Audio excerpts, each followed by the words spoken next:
Bom dia, galera, tudo bem? Professor Rodrigo de Literatura. Eu estou aqui hoje, por meio dessa videoaula, para trazer para vocês um pouco do cenário do romantismo em Portugal. Então, peço a atenção de todos, principalmente dos alunos do Colégio Paradigma, que façam os fichamentos propostos, realizem as atividades, anotem o que eu falar aqui, procurem explorar aí o conhecimento de vocês com as leituras do capítulo e também em buscas em outros canais aqui da internet.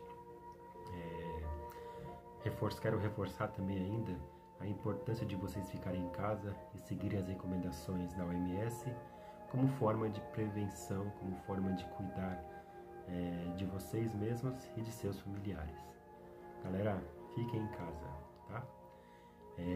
Romantismo em Portugal, vamos lá? Bom, nós já vimos ao longo desse bimestre, desses 2 primeiros meses, 4 movimentos literários. Nós vimos o trovadorismo, lá na Idade Média, depois passamos para o humanismo, já adentrando ali a modernidade, o classicismo, o barroco e depois o arcadismo. Então, como vocês perceberam, foram 5, não 4, como eu havia falado anteriormente. Então, essas 5 escolas literárias, elas têm características, como nós já vimos também, que estão estritamente ligadas ao contexto histórico de cada uma delas. E com o romantismo não vai ser diferente. Nós vamos ter aí as mesmas questões históricas, sociais, econômicas e políticas que vão influenciar a produção destes escritores, tá? Quando nós falamos de romantismo, galera, fica bem claro, não só teremos obras que falam sobre o amor, sobre o final feliz em um relacionamento.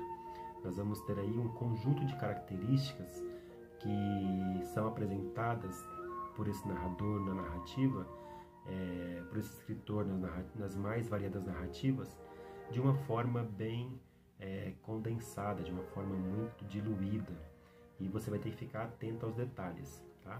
Então, o romântico, por exemplo, ele vai falar sobre a natureza, vai falar sobre o amor à pátria, vai falar sobre pessimismo, vai falar sobre saudosismo, vai falar aí sobre são vários os temas relacionados, que daqui a pouco nós vamos ver também, que não são exclusivamente sobre o amor, sobre a paixão, sobre esse sentimento aí tão devastador às vezes para todo mundo, para as pessoas. Dizendo isso, a obra que assinala, que inaugura o romantismo em Portugal, chama-se Camões, do Almeida Garré, e ela narra as aventuras do ilustre escritor português Luís Vaz de Camões. Recordando, Camões escreveu os Lusíadas, e de forte cunho nacionalista, para descrever, para narrar ao público em geral a história da viagem de Vasco da Gama às Índias. Então, essa viagem aí, ela foi um marco literário, esse livro foi um marco literário que levou Portugal a um cenário mundial de extrema importância da literatura.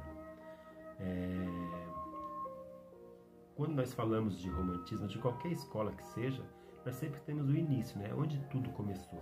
Então, quais foram as obras que assinalaram que foram importantes para o período? Então, nós temos ali na Inglaterra, na França e na Alemanha, obras que vão nortear o trabalho de vários escritores. Então, são elas Contos de Inocência, do William Blake, Os Miseráveis, do Victor Hugo, Os Três Mosqueteiros, do Alexandre Dumas, e Os Sofrimentos do Jovem Werther, do Goethe. Então, são obras aí que Os Três Mosqueteiros remetem ao passado histórico, o medievalismo. Os Miseráveis já aborda uma questão das transformações ocorridas com a Revolução Francesa e também com a Revolução Industrial, as mudanças de comportamento da sociedade, dessa burguesia poesia que surge, né, e se fortalece. E em Goethe, né, os sofrimentos do jovem Werther, nós temos aí um personagem extremamente apaixonado por Carlota, mas que não pode vivenciar esse amor por ela já ser casada, né, por ela já estar em um relacionamento. Então isso vai provocar aí assim, uma onda de sofrimento por parte da personagem principal. Então esse livro, inclusive, no momento que ele foi escrito, ele não causou a morte, mas muitos jovens se suicidaram após a leitura desse livro. Só para vocês terem ideia da influência da literatura na sociedade como um todo, tá? Então, o que ocorria no mundo nesse momento? Então, nós temos que lembrar que o romantismo ele é fruto de dois movimentos muito importantes, duas revoluções muito importantes para a história da humanidade, a Revolução Industrial e a Revolução Francesa. Então, esses dois movimentos aí vão transformar significativamente as relações da sociedade. E em Portugal, nós tivemos ainda uma série de acontecimentos, né? Principalmente com a revolta, a revolução aí entre civis e conservadores, entre liberais e conservadores, que trouxe um panorama completamente novo para a história de Portugal. Porque enquanto os liberais desejavam uma política mais voltada à modernidade, os conservadores queriam manter Portugal preso às tradições medievais, às tradições da coroa portuguesa, né, do reinado, enfim. Então tudo isso vai servir como pano de fundo para as produções do período. O bloqueio continental imposto pela França fez com que a família real viesse para o Brasil, em 1808, instalasse aqui, né, fundasse o Banco do Brasil, a Biblioteca Nacional, e trouxe grandes avanços para a sociedade carioca da época. Mas, inclusive, desencadeou em 1822, a independência. Então o Brasil ficou independente nesse período e tudo isso reflete aí esse momento histórico. Tivemos ainda as guerras napoleônicas e as revoluções de 1830 e 1848. Então entendam aí esse contexto histórico como forma de aprofundar os conhecimentos e entender o que motivou a produção nesse período. Quais são as principais características do romantismo? Então, quando nós falamos, né, já comentamos sobre o momento histórico, falaremos agora sobre as características que envolvem a produção desses escritores. Então, nós temos na figura de Lord Byron o que se convencionou chamar de byronismo, que nada mais nada menos é do que o narcisismo, o egocentrismo, o mal do século e o medievalismo. Então nós temos aí, o narcisismo, o egocentrismo, o mal do século, que é o pessimismo, e a angústia. São características recorrentes na obra do Lord Byron e que vai influenciar principalmente os escritores aqui da segunda geração romântica, os chamados ultra-românticos. Nós temos também o medievalismo, ou seja,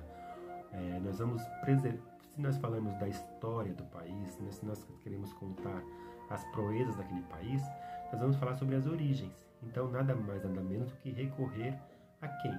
Aos cavaleiros da Idade Média, que foram os responsáveis pelas lutas, pela expansão do território, pelas batalhas. Então, essas figuras serão retomadas no romantismo como os heróis, como as pessoas importantes para o fortalecimento de uma nação. Então nós temos também a religiosidade presente. Então nós vamos ter uma volta aos valores do cristianismo, essencialmente do cristianismo. Então, esses valores vão ser fundamentais para a composição desse momento. A liberdade estilística. Então, diferente do que nós tivemos no arcadismo, aquela questão dos padrões formais, métricos, rima, dos valores clássicos greco-latinos, aqui, sob o signo da liberdade, da Revolução Francesa, liberdade, igualdade e fraternidade, aqui o objetivo é o quê? É falar e escrever de forma simples, escrever de forma para o povo, para as pessoas terem mais acesso. Então vai ser uma escola literária em que nós vamos ter um diálogo aí com classes mais populares, e que vai ser importante, inclusive, para a alfabetização, né, de muitas pessoas, porque são obras muito didáticas, muito explicativas, muito técnicas, e isso vai favorecer, então, um desenvolvimento no campo das artes, né, da linguagem como um todo. Ainda que mantenha essa liberdade estilística, né, de não se prender a formas, não se prender a padrões. Essa é a liberdade, tá? Então, a liberdade de criação. E também se volta muito à linguagem coloquial. Então, ela foge um pouco do conservadorismo acadêmico e vai trazer inovações aí, se aproximar da população como um todo por meio da linguagem coloquial. É uma época marcada pelo subjetivismo, ou seja, a percepção individual, a preocupação com o olhar de cada pessoa. É também uma época do sentimentalismo, então isso vai ser muito evidenciado, o amor, a dor, a morte, a exaltação de sentimentos, a saudade. E todas essas características são descritas pelo escritor romântico. A idealização da pátria, da mulher, da natureza, do índio, enfim, de tudo que faz parte ali como produto cultural e humanístico daquela região. E o nacionalismo, patriotismo, tá? Nós também temos ainda um culto ao fantástico, tendências a fantasias e sonhos. Então, ele delira demais, ele devaneia demais, ele é um escritor que vai para o campo do sonho, muitas vezes, em busca da realização desse amor, da sublimação desse amor. E o saudosismo, que é a volta ao passado, tanto da infância, quanto ainda a volta ao passado de formação do país, tá? Então, quem são os autores que nós vemos importantes aqui desse período? Então, em Portugal, nós temos a divisão em três fases, 3 gerações. Uma primeira fase mais nacionalista, né, mais presa aos valores ainda do classicismo, do neoclassicismo, mais presa às formas. Nós vamos ter Almeida Garré e nós vamos ter o Alexandre Herculano. Então, esses escritores eles vão estar presos às formas e vão vão narrar as suas histórias, seus romances, retratando a história de Portugal.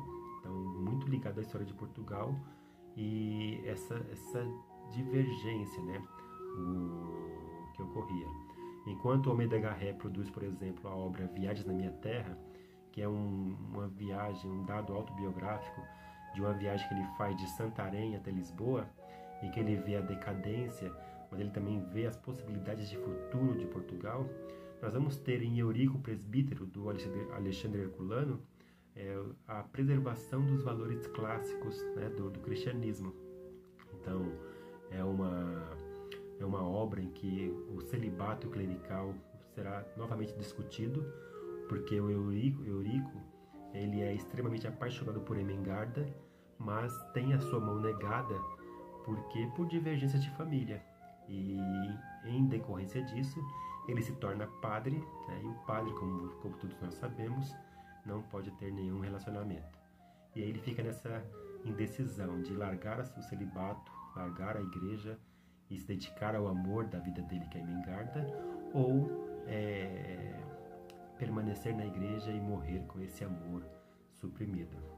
E nesse cenário todo, nós temos aí uma grande batalha, a Batalha de Reconquista, né? Portugal está lutando contra os mouros e o Eurico vai se tornar um cavaleiro, né? Que vai lutar pela independência não, mas pela liberdade dos portugueses.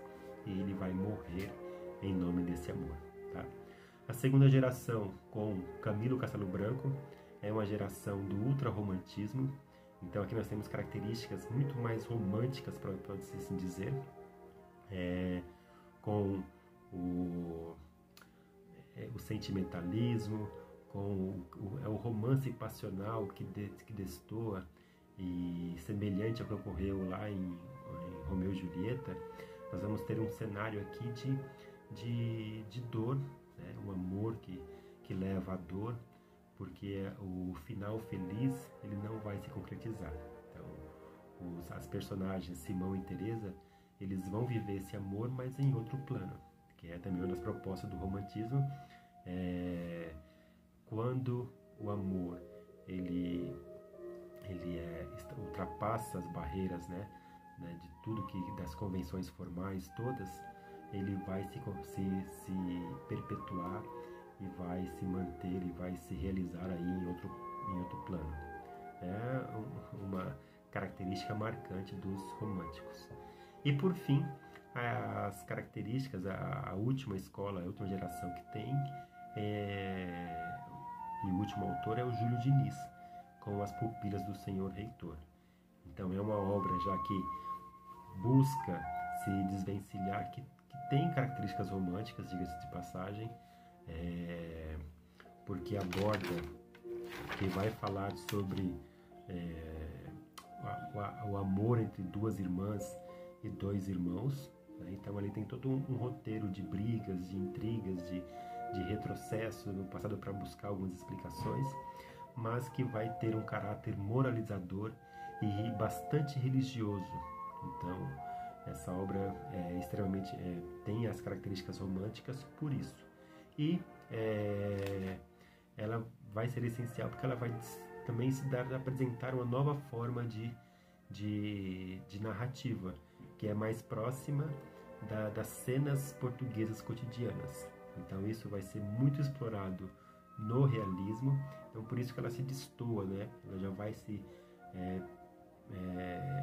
desvencilhando do romantismo e trazendo características inovadoras, mas ainda é romântica. Por quê? Porque no final nós vamos ter aí a concretização desse amor por meio dos casais, tá?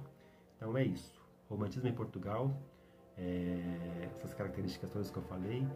Mantenha os estudos. Eu vou deixar na folha de resposta, aliás, no cronograma, as atividades a serem realizadas, dicas de filmes, dicas de livros a serem lidos, os exercícios a serem feitos e, acima de tudo, o roteiro todo que vocês precisam para entender um pouco melhor essa escola, tá?